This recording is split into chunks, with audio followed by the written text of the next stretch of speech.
पर पाकिस्तान के जरिए अपना जवाब भिजवा दिया। नया मुसविदा भी 14 नकात पर मुश्तमिल। तजवीज़ का मरकज जंग का खात्मा और अमरीका की जानिब एतमाद साजी है। ईरानी वजारत खारजा के तर्जुमान इस्माइल बकाई ने भी पाकिस्तान के जरिए मुज़ाकरात जारी रहने की तस्दीक कर दी।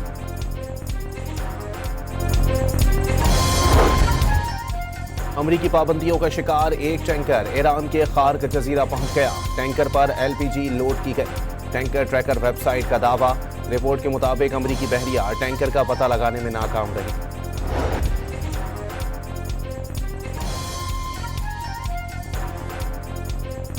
पंजाब में चैलेंजेस पर काबू पाते हुए आगे बढ़ रहे हैं। हाउसिंग के शोबे में अपनी छत अपना घर इनकलाबी मंसूबा शुरू किया गया।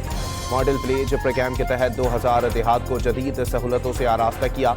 वज़ीर आला पंजाब का बाकू में वर्ल्ड अर्बन फोरम से खिताब। और खैबर पख्तूनख्वा हुकूमत का जमींदारों से गंदम बराह रास्त खरीदने का फैसला। 20 मई से 2,25,000 टन गंदम 3500 रुपये फी मन के निर्ख पर खरीदी जाएगी।